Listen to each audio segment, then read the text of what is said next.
Kalau kalian inget, tahun lalu gue sempat ada review keyboard yang namanya iLoveBee B87, dan di video itu gue jelasin kenapa keyboard itu jadi salah satu keyboard yang jadi keyboard paling worth it buat dibeli, bahkan menurut gue ngalahin Aula F75 pada saat itu. Tapi di videonya ada yang komen kalau alasan kenapa iLoveBee B87 nggak sepopuler Aula F75 itu karena layoutnya yang TKL. Ya masuk akal sih, karena secara objektif layout 75% itu layout yang banyak disukain orang karena tombolnya itu lengkap tapi tetap compact. Nah, tapi gimana kalau misalnya gue bilang kalau iLoveBee B87 itu udah ada yang versi 75%-nya dan bahkan ada yang versi full size compact-nya. Yes, di sini gue udah ada iLoveBee B75 dan B98. Dua keyboard baru dari iLoveBee yang basically ekspansi layout dari si B87. Tapi setelah gue cobain dua keyboard ini, ternyata bukan sekedar ekspansi layout aja. Ada upgrade-nya juga cuy. Penasaran? Ayo kita bahas bareng-bareng.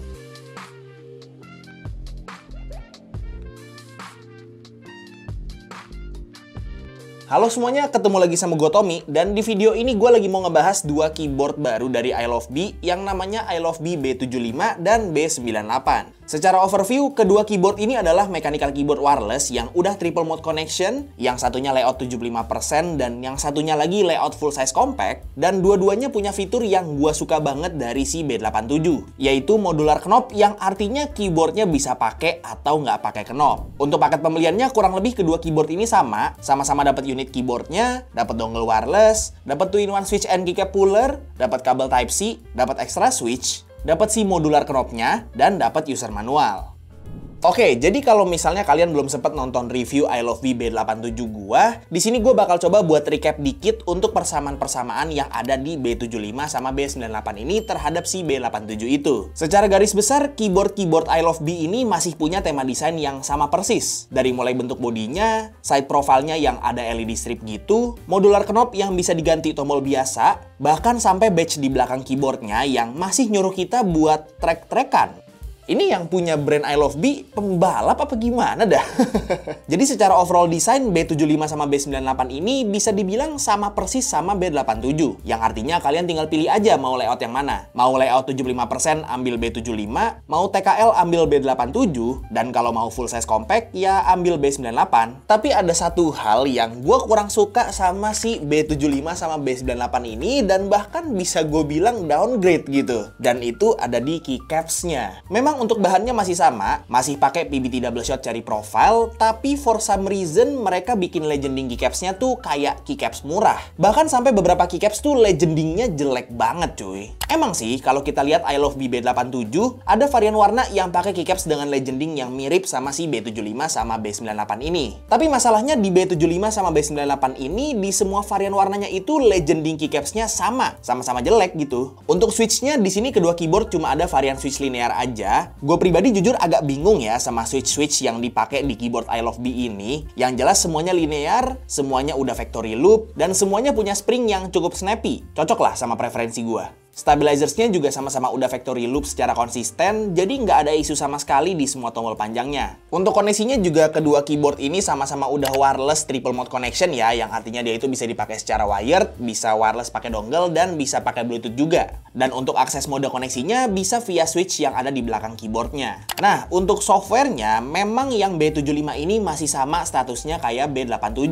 alias harus download software dedicatednya. Tapi, khusus yang B98 ini ternyata bisa pakai QMK ataupun VIA cuy. Jadi untuk yang B98 ini, kalian bisa download file JSON dari website mereka dan beneran kedetek dan bisa dikonfigurasi lewat VIA sesuai pemakaian kalian. Cuman emang sayang banget ya, compatibility QMK atau VIA ini cuma ada di si B98 aja dan nggak ada juga di B75 ataupun B87. Coba aja kalau misalnya B75 sama B87 bisa VIA juga gitu kan.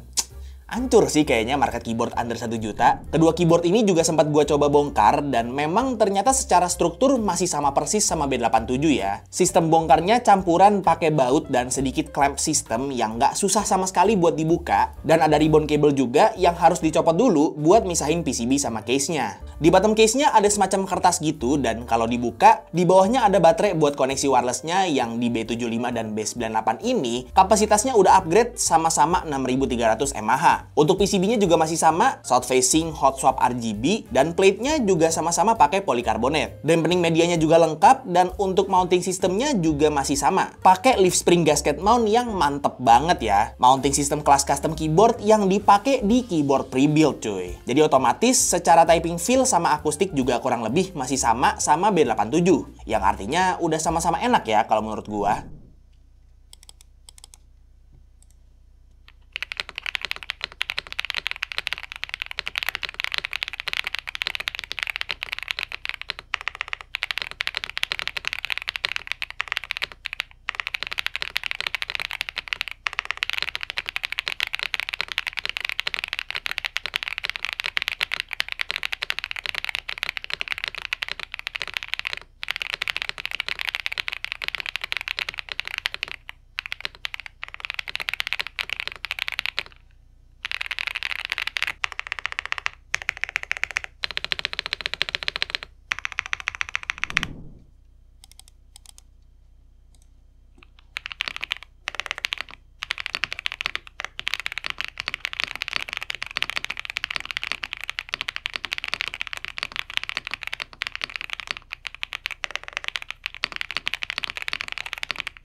Oke, jadi untuk harga dari iLoveBee B75 sama B98 ini, untuk yang B75 sendiri, kalau misalnya kalian beli di Keepsmart, itu harganya di 899.000. Dan kalau misalnya yang B98 ini, harganya ada di 1.099.000. Dan karena belinya di Keepsmart, jadi nggak perlu repot-repot ngurusin pajak gitu ya. Itu udah kayak harga akhir gitu. Oh iya, kalau kalian masih ngincer yang iLoveBee B87, udah restock juga cuy di Keepsmart.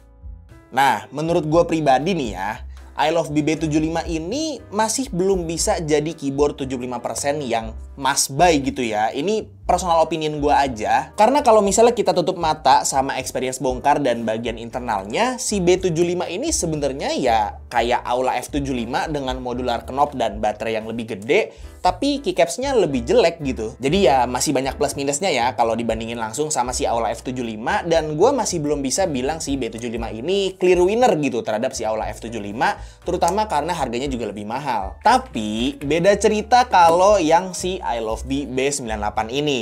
Kompatibel sama QMK atau VIA, akustik dan typing feel-nya yang persis kayak B87 yang emang udah enak banget, plus bagian internalnya yang sedemikian rupa, gue bisa bilang kalau B98 ini jadi keyboard full size compact yang paling worth it buat dibeli sekarang cuy. Bahkan gue berani bilang kalau si B98 ini tuh ngalahin Techwear Spectre 96, Noir Timeless 1800, dan bahkan Aula F99 Pro juga. Satu-satunya problem yang ada di B98 ini cuma keycaps-nya aja, dan itu bisa dengan gampang diatasi dengan ganti keycaps. Simple aja sih. Jadi kalau kalian ada 1 jutaan dan nyari keyboard full size compact, gue sangat amat bisa ngerekomendasiin si B98 ini. Atau kalau misalnya kalian pengen keyboard yang kayak si iLoveBee B87, tapi pengennya yang layout 75%, ya bisa juga ambil si iLoveBee B75 ini. Dua-duanya punya typing feel dan akustik yang udah enak banget. Mounting system level custom keyboard plus kombinasi switch, plate, dan dampening medianya yang bikin suaranya jadi clacky creamy. Ya cuma perlu diganti keycaps aja sih biar jadi sempurna. Kedua keyboard ini link pembeliannya udah gua taruh di deskripsi di bawah, jadi kalau misalnya kalian pengen beli langsung cek aja. Oke, paling segitu aja untuk review singkat gua terhadap iLoveBee B75 sama B98 ini ya. Semoga video ini bermanfaat buat kalian semua, dan semoga seenggaknya salah satu dari kalian itu bisa keracunan dan beli keyboard ini karena gua. Kalau misalnya kalian suka videonya, silahkan like dan kasih tahu ke teman-teman kalian, dan kalau misalnya kalian nggak suka videonya, silahkan kasih tahu ke gua. Jangan lupa untuk subscribe supaya kalian nggak kelewatan video gue yang selanjutnya, dan jangan lupa juga untuk follow semua sosial media gua yang udah gua taruh di deskripsi di bawah. Itu aja untuk videonya. Sekali lagi thank you banget yang udah nonton dari awal sampai akhir. It's been Tommy, and as always, peace out.